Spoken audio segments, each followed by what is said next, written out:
everyone! Hello! It's day 11. It certainly is. And for today and the next couple of days, we're going to be burying the hatchet and teaming up. Are we? Yeah. In each other's backs. Okay. What are we making today, Andy? We are making paper today. Making some paper. Making it good. Gonna make some paper from some pulp. Yes, we are. Cool. There's gonna be 3 parts to this video. We're gonna make the frames, and then we're gonna make the pulp, and then we're gonna make the paper. First things first, you're gonna need some photo frames. These cost me a grand total of £2 from the pound shop. You could use old frames. I just don't happen to have any old frames laying around at the moment, so I had to go and get some. But this is probably the easiest way. You could also hand make your frames. That's also allowed. Be ingenuitive. Intuitive. Ingenious. Be something. You're going to need some fabric. Light, gauzy fabric. You can use like a mesh net. I happen to have some sort of silky organza stuff from some kit what I am making at the moment. I've got a fair bit of this left over, so I'm going to use this.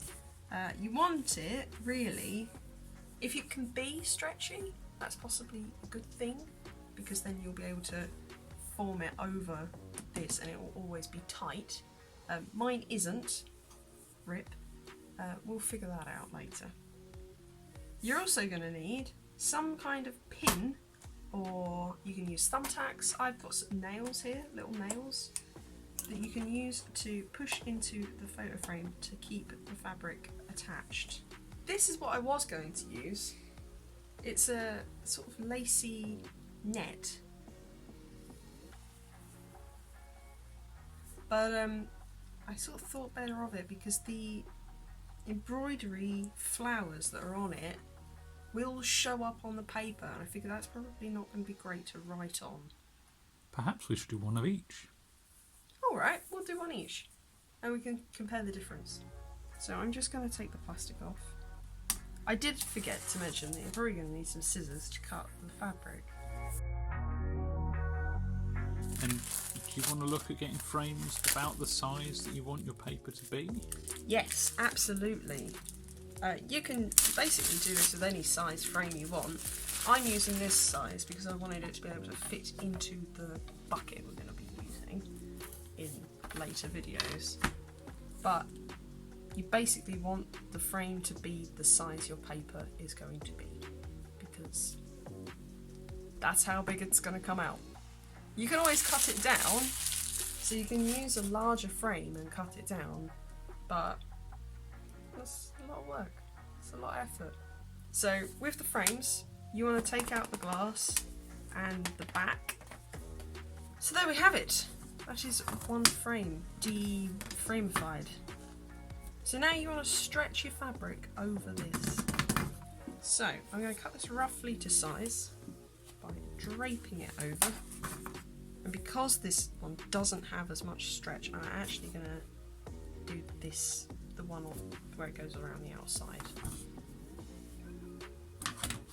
Do a quick rip, snip and rip, and again. Right, my glue gun that's heated up. I'm just gonna. Can you see what I'm doing, Matthew? You can if it's that angle, yes. So I'm putting a little blob of glue along that top edge. Keep this fabric in check. Now we're just going to pull it ever so slightly so that it's taut as I go. Okay? Makes sense? Yeah. Clear as mud? Clear as a swamp. Fantastic. I'm going to keep going with that till we're all the way across.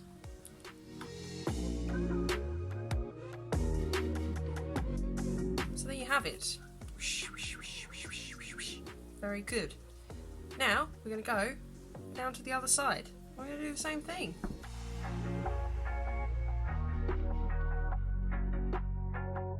Why do all of my videos so far have "don't burn yourself" warnings on them? Because Andy, you are 100% flammable. I am basically made of asbestos. So, onto these parts. Let's make it simple.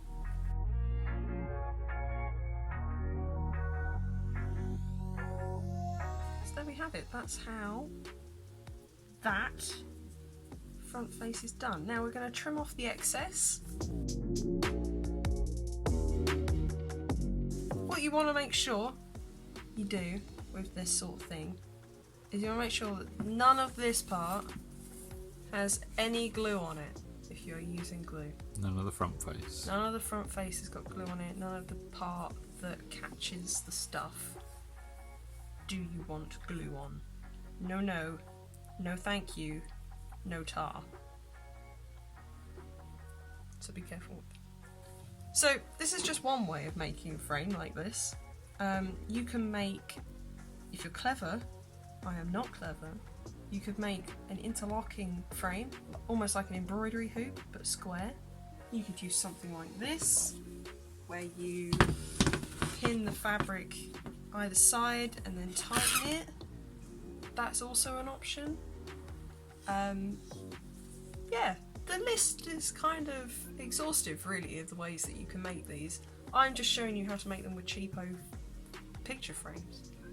You know, get inspired. Be you. I'm going to make the other one now, and I'll see you in a bit. Looking good. So, Andy, is this the sort of thing where if someone didn't have access to fabric or didn't want to buy fabric specific, could you use like a pair of tights?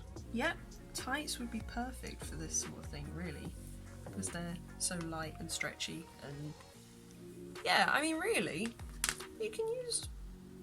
I would hesitate at saying you can use almost any fabric, but like, you can use almost any fabric. You know, you can use cotton, you can use linen, you can use polycotton, you can use your dad's shirt. Probably don't use your dad's shirt, but really, I think you want the tighter the weave, the better. I mean, this one is possibly the most open I would be comfortable with doing, and I don't know if it's gonna kind of affect it poorly. Well, we'll see. But we'll see. We will find out together, friends. And is there anything that will need to be prepped to start paper making? Like, do you want to say what other things you'll need other than a frame? Go and collect some matte paper. If you want to use, or if you want the paper to be white, use white paper. If you want it to be coloured, you could use coloured paper. You can also colour white paper. We'll show you how to do that. If you want to put stuff into the paper, like flowers or glitter or whatever, now is the time to collect those things. So we're thinking like old envelopes, old scrappy paper, old bits of junk mail, like letters from Specsavers, but you know you're gonna need. Probably don't use your bank statements, but that general kind of thing. But nothing with like a gloss. No, you don't want finish. any like glossy papers, because that coating on the paper won't dissolve properly. Yes, that's the sort of thing you want to avoid. Sugar paper is a good one to go with. I might use some of that because I've had this for ages and I can't believe it hasn't been eaten by mice yet. And newspaper's quite a good one as well. The world is your oyster. I hope you've enjoyed watching this video, and I hope you enjoy the next two. We shall see you tomorrow and the day after. See you later.